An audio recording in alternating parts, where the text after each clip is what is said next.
नोंथांमोना गामि जानानै सोलोंथाइखौ होनो थांगासिनो दङ। दायो नोंथांमोना बे समाव मा बुंगोन आरो सोर सरकारखौ सापर्ट होगोन एबा सोर दोलोखौ सापर्ट होगोन होननानै नोंथांमोना गिबि सेन्टारावनो बे समावहाय नोंथांमोनखौ धन्यबाद होनाय जादों। दिनै जोङो नायोब्ला जों नुनो मोननो हायो जों गोबां बोसोर जोङो आन्दलन खालामबोनायनि गेजेरजोंहाय जिहेतु बिएससि बिटिसि आरो दायो बिटिआर एग्रिमेन्टनि गेजेरजोंहाय जे गहपुर बे ओनसोलाव थानाय जोंनि जि बे राजपुर गामि बे राजपुर गामियाबो जे दायो बिटिआरआवहाय अन्तर्भुक्त जाबाय। बिनि थाखायनो जों फैबाय थानाय बे फैगौ जिहेतु सेप्तेम्बराव जानो गोनां बिटिसि एबा बिटिआरनि इलेक्सन बे इलेक्सनाव जों सोलिबाय थानाय दायो जि सरकाराव दं अर्थात इउपिपिएल जाय सरकारनि गेजेरजों बे एग्रिमेन्टआ फैदोंमोन आरो गोबां माने बेनि गेजेरजोंल' नङा जोंनि जितु बर' फरायसा आफाद बिथांमोननि मैखोम नाजानायनि गेजेरजों दिनै जे बे बिटिआरआ जोंनि बे राजपुरा हाबबाय। बिनि थाखायनो जोङो बे सोलिबाय थानाय जितु इउपिपिएल सरकार जों बेयाव जोङो भट होनो एबा बे सरकारानो जानो नांगौ होननानै जों थिरां खालामदों। गोबां एखुद जानानै थांबाय जोंनिसिम बायदि बायदि एखुद जानानै थांबाय जोंनि बिटिआरआव नोंथांमोना सिगांनि समफ्रावहाय सिगांनि दैदेनगिरिया नायफैदोंमोन नामा नोंथां? बे बिषयाव बुंनो थाङोब्ला जोङो गोबां दुखु दङमोन। गिबियावहाय जोङो आन्दलन खालामदोंमोन। आन्दलन खालामनायाव जोङो नायोब्ला जों नुनो मोनो 83 आव जोङो गोबां सैनो गोनां जादों। बिनिफ्राय 89 आव जोङो न' सावजानो गोनां जादों। बे मोनफ्रोमबो आन्दलनाव गहपुर हालामाव थानाय जितु बर' हारिफोर बे बर' हारिफ्रा मैखोम बाहागो लादों आरो बेनि गेजेरजों जों नायोब्ला जों नुनो मोननो हायो बिएससि एकर्ड जाबाय बेवबो जोंनि गहपुरा थालांदों। बिटिसि एकर्ड जाबाय बेवबो जोंनि गहपुरा थालांदों आरो थार्ड टाइम बिटिआर जितु एग्रिमेन्ट पिस एग्रिमेन्ट बेवबो जोंनि जितु गहपुर बे गहपुर हालामा थालांदोंमोन। बेयाव गोबां दुखु फैदोंमोन जोंहा जेब्ला जितु ड्राफ्ट एग्रिमेन्टखौ जोङो नुनो मोननो हादोंमोन। जोङो नुदोंमोन जे माने हलंगि डिस्ट्रिक्ट बे जानो थांगासिनो दं बे ड्राफ्ट एग्रिमेन्टफोरखौ नायनानै जों गोबां खुसि मोनदोंमोन। नाथाय जेब्ला 27 जानुवारि 2020 जितु बे एग्रिमेन्टआव जेब्ला कमप्लिट जोङो निउसफोरखौ नुबाय जोंहा गोबां दुखु माने सोमजिदों एबा गाबखांनाय फैदों। दिनै जोंनि गहपुराव थानाय बर' हारिखौ मा जोगारनोसै नामा नेवसिबाय नामा जोंहा जेबो माने बर' जाति हिसाबै माने थांनानै थानायनि जोंहा माने राहा लामा जोंहा जेबो गैलिया नामा नैबे मोनसे दुखुआ जोंना सोमजिदोंमोन। आरो ओरैबायदि मोनसे दुखु सोमजिदोंमोन जानो हागौ जितु बिटिसि बिएससि बिटिसि आरो बिटिआर जि एकर्डफ्रा जानानै थांबाय बे जानानै थांनायनि गेजेरावनो जानो हागौ बड'लेण्डआबो बिसिमल' बे सिमा जानानै थासिगोन। जोंनि जितु गहपुर हालामाव थानाय जाय हालामाव थानानै मैखोम बाहागो लादोंमोन बे बाहागो लानाय जे बर' हारिफोर दङ बे बर' हारिफ्रा बे बर' एबा बिटिसियावहाय माब्लाबाबो हाबनाय नंलिया एबा जों बर' रायजोआव जों माब्लाबाबो थाफानो मोननाय नंलिया होननानै बे साननाया जोंहा दं फैबायमोन। आरो बड'लेण्ड जायोब्लाबो बे जिखिनि बिटिसिआ एबा बिटिआर एग्रिमेन्ट जानानै जि थाबाय बेसिमावनो माने सिमाबद्ध जानानै थासिगोन होननानै जोंहा साननाय दङमोन आरोखि। दायो बिटिआरआव हाबबाय नाथाय दायो दा बे गोबां माने मोनथाम एकर्डनि गेजेरजोंहाय जोबथा मुहूर्तआव दिनै जोंनि बर' फरायसा आफाद बे बर' फरायसा आफादनि मैखोम नाजानायावहाय जे जोंनि बे राजपुर गामि एबा गहपुर हालामाव थानाय माखासे गामिफ्रा दासिमाव जे बिटिआरआव हाबबाय बिनि थाखाय जोंहा जोबोद गोजोननाय दङ आरो जों वेलकाम खालामदों बेखौहाय। आरो जोङो आसा खालामबावदों फैगोन दिनफोराव जि थालांबावनाय जोंनि गहपुर हालामनि माखासे बर' गामिफोर दं बे गामिफ्रा बे बिटिआरआव हाबगोन एबा सोसनजागोन होननानै जों आसा खालामदों आरो बेखौ मावनांगौआवहाय दिनै गोबां खामानि थाबावगोन होननानै आङो फोथायनाय थादों। दा नोंथांमोना दा देरसे उन्नतियाव गहपुराव थांगासिनो दं दा बेयाव नोंथांमोना सोर सरकारखौ फैजानो लुबैदों? जोङो बे दायो जेरैबायदि जों बिटिआर सरकाराव बिटिआर आवहाय जों हाबबाय दा फैबाय थानाय जितु जि इलेक्शन एबा जानो थांगासिनो दङ बे जानो थांनाय भटआव जोङो जि सोलिबाय थानाय जाय सरकारनि गेजेरजोंहाय दैदेननायनि गेजेरजोंहाय दिनै बे गामिया एबा राजपुर गामिया बा गहपुर हालामाव थानाय बर' गामिफ्रा जि बिटिआर आव हाबबाय दा बेनिखायनो फैबाय थानाय दिनाव एबा बे फैगौ सेप्तेम्बर जि इलेक्शन बिटिआर इलेक्शना जानो थांगासिनो दङ बे जानो थांनाय इलेक्शनाव जोङो जि दायो सोलिबाय थादों इउपिपिएल जों बेखौनो मदद होगोन होननानै एबा जों देरहाहोनो थाखाय जाय केन्डिडेटआ इउपिपिएल नि थाखायहाय केन्डिडेट एबा मोनगोन जों बेखौनो देरहाहोगोन होननानै भट होनानै देरहाहोगोन होननानै जों थिरां खालामो। गहपुर हालामाव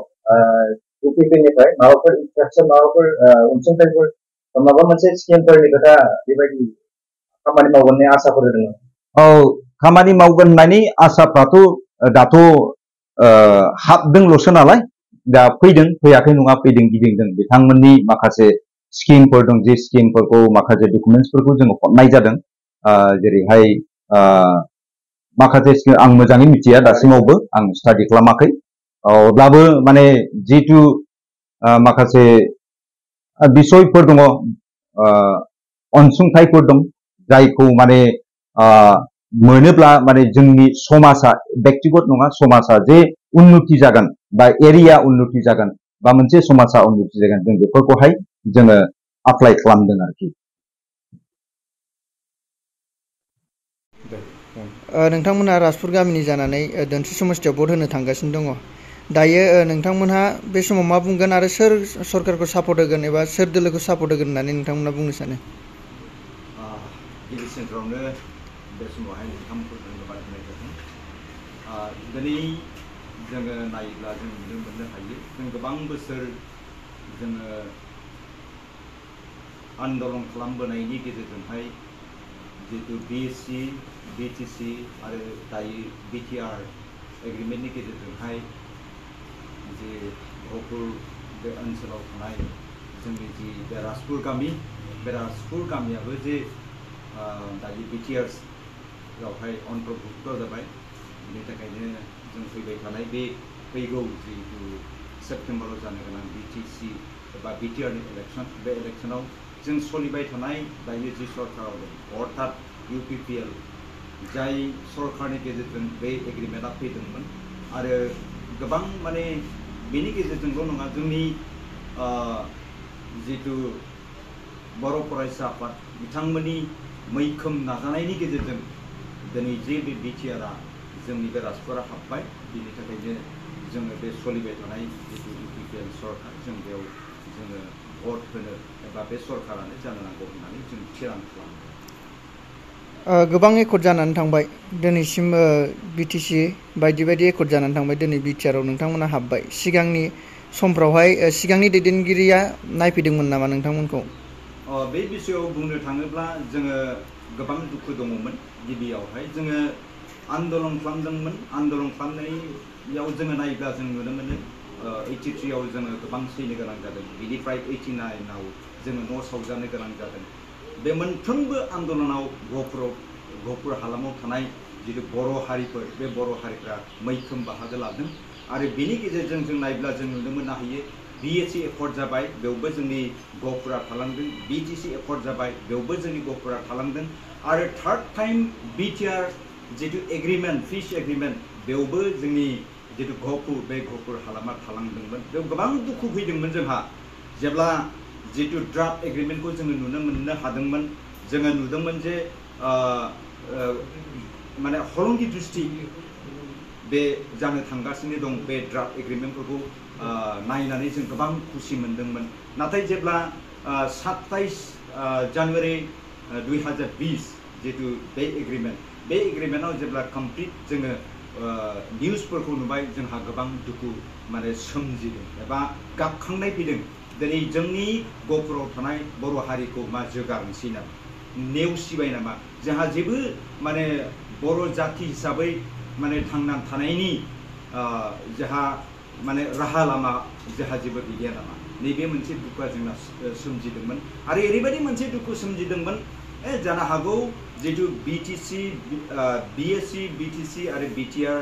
जि एकर्डफ्रा जानानै थांबाय बे जानानै थांनायनि गेजेरावनो जानो हागौ बड'लेण्डआबो बिसिमल' बे सिमा जानानै थासिगोन जोंनि जितु गहपुर हालामाव थानाय जाय हालामाव थानानै मैखोम बाहागो लादोंमोन बे बाहागो लानाय जे बर' हारिफोर दङ बे बर' हारिफ्रा बे बर' एबा BTC आवहाय माब्लाबाबो हाबनाय नंलिया एबा जों बर' रायजोआव जों माब्लाबाबो थाफानो मोननाय नंलिया होननानै बे साननाया जोंहा फैबायमोन आरो बड'लेण्ड जायोब्लाबो बे जिखिनि BTC-आ एबा BTR एग्रिमेन्ट जानानै जि थाबाय बेसिमावनो माने सिमाबद्ध जानानै थासिगोन होननानै जोंहा साननाय दंमोन आरोखि दायो BTR-आव हाबबाय नाथाय दायो दा बे गोबां माने मोनथाम एकर्डनि गेजेरजोंहाय जोबथा मुहूर्तआव दिनै जोंनि बर' फरायसा आफाद बे बर' फरायसा आफादनि मैखोम नाजानायावहाय जे जोंनि बे राजपुर गामि एबा गहपुर हालामाव थानाय माखासे गामिफ्रा दासिमाव जे BTR-आव हाबबाय बिनि थाखाय जोंहा जोबोद गोजोननाय दङ आरो जों वेलकाम खालामदों बेखौहाय आरो जोङो आसा खालामबावदों फैगोन दिनफोराव जि थालांबावनाय जोंनि गहपुर हालामनि माखासे बर' गामिफोर दं बे गामिफ्रा बे BTR-आव हाबगोन एबा सोसनजागोन होननानै जों आसा खालामदों आरो बेखौ मावनांगौआवहाय दिनै गोबां खामानि थाबावदों होननानै आं फोथायनाय थायो दा नोंथांमोना दा दोंस्रि समस्थियाव भट थुनो थांगासिनो दं दा बेयाव नोंथांमोना सोर सरकारखौ फैजानो लुबैगोन जोङो बे दायो जेरैबायदि जों BTR सरकाराव BTR-आवहाय जों हाबबाय दा फैबाय थानाय जितु जि इलेक्सन एबा जानो थांगासिनो दङ बे जानो थांनाय भटआव जोङो जि सोलिबाय थानाय जाय सरकारनि गेजेरजोंहाय दैदेननायनि गेजेरजोंहाय दिनै बे गामिया एबा राजपुर गामिया बा गहपुर हालामाव थानाय बर' गामिफ्रा जि BTR-आव हाबबाय दा बेनिखायनो फैबाय थानाय दिनाव एबा बे फैगौ सेप्तेम्बराव जि इलेक्सन BTR इलेक्सना जानो थांगासिनो दङ बे जानो थांनाय इलेक्सनाव जोङो जि दायो सोलिबाय थादों UPPL जों बेखौनो मदद होनानै एबा जों देरहाहोनो थाखाय जाय केन्डिडेटआ UPPL नि थाखायहाय केन्डिडेट एबा मोनगोन जों बेखौनो देरहाहोगोन होननानै भट होनानै देरहाहोगोन होननानै जों थिरां खालामो दा गहपुर हालामाव UPPL-निफ्राय माबाफोर इन्सट्राक्सन माबाफोर अनसुंथाइफोर माबा मोनसे स्किमफोरनि खोथा बेबायदि खामानि मावगोन होननाय आसाफोर होदों नामा खामानि मावगोन होननायनि आसाफ्राथ' दाथ' हाबदोंल'सो नालाय दा फैयाखै नङा फैदों गिदिंदों बिथांमोननि माखासे स्किमफोर दं जे स्किमफोरखौ माखासे डकुमेन्ट्सफोरखौ जों हरनाय जादों जेरैहाय माखासे स्किम आं मोजाङै मिथिया दासिमावबो आं स्टाडि खालामाखै अब्लाबो माने जितु माखासे बिसयफोर दङ अनसुंथाइफोर दं जायखौ माने मोनोब्ला माने जोंनि समाजा व्यक्तिगत नङा समाजा जे उन्नति जागोन बा एरिया उन्नति जागोन बा मोनसे समाजा उन्नति जागोन जों बेफोरखौहाय जोङो एप्लाइ खालामदों आरोखि जोङो राजपुर गामि जानानै बिथांमोनखौ बरायनाय जायो सिगाङाव आरो जोङो बे गहपुर हालामनि सिङाव थानाय बे राजपुर गामिया जोङो मैयानि दिनसिमाव जोङो बे फैगौ इलेक्सननि थाखाय जेनाखि तालिका भटार तालिका मोनबाय जों जोबोद गोजोननाय मोन्दों आरो रंजानाय मोन्दों जों गामिनि जानानै जोङो माने बे दा सोलिबाय थानाय UPPL सरकारनि जोंनि प्रमद बर' सारखौबो जों हामबायदों बिनि दैदेननायाव जोंनि फरायसा आफादनि जेनाखि दुलाराय फरायसा आफादनि दैदेननायाव बिसोरनि मावनायाव जोङो हमना ला आन्चलिक आरो डिस्ट्रिक्टनि गोबांथार नाजानायाव बे दिनै जों मोगथाङाव जोंनि राजपुर गामिखौ जोङो दिनै बे BTR-आव हाबनायाव जों बुहुत मदद होनानै जोंखौ सोनायनि थाखाय जों बुहुत जोंनि राजपुरनि जानानै जोङो हामबाय आरो जोङो थेंक इउ बावदों आरो बे फैबाय थानाय 2025 सेप्तेम्बरनि गेजेराव जोङो बे BTR इलेक्सनाव जों भट बुनो थांगासिनो दं बेनिखायनो जोङो राजपुरनि जानानै जों बे BTR सरकारखौ जोङो जोंनिफ्राय जों गोसो गोरबोयै जोङो बरायो आरो जोंनि मावलांनाय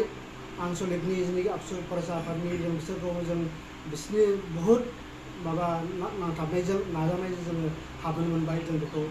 जोंनि गोसो गोरबोनिफ्राय जोङो राजपुरनि जानानै जों बिसोरखौ थेंक इउ बावो आरो फैबाय थानायाव जोंनि बाखि जेनाखि हाबबावनांगौ दं गहपुर ओनसोलाव बेखौबो जोङो बिसोर माने सोनायाव मदद होगोन होननानै जोङो जोंनि जानानै जों बरायनाय थायो दा फैबाय थानाय समाव जे 2025 मायथाइयाव सेप्तेम्बर दानाव दोंस्रि समस्तियाव भट होनो थांगासिनो नोंथांमोना दा बिनि सायाव नोंथांमोना सोर सरकारखौ फैजानो लुबैगोन बा सोर सरकारखौ मदद होगोन जों सरकारखौथ' ओरैबायदि जोंनि जानाय जों मानो होनबा जोङो 2000 गोबाव बोसोरनिफ्राय जोङो हमना ला BSc आरो BTR एकर्ड BTC एकर्ड जों बेयाव गोबां बोसोराव जोङो खालामबोबाय थादों नाथाय जोङो बे BTR जेनेखि एग्रिमेन्टनि गेजेरजों जों जे हाबफानो मोनबाय आरो जोंनि जेनेखि सोलिबाय थानाय सरकारानो जों गोबांथार खामानिफोर मावनानै एकर्डनि खामानिखौ मावनानै जोंखौ मोगथाङाव जोङो लाबोबाय बेनिखायनो जोङो बे सोलिबाय थानाय जोङो UPPL सरकारनो जों भट होगोन जों 100% भट होनानै जों देरहाहोनायाव जोङो मदद होगोन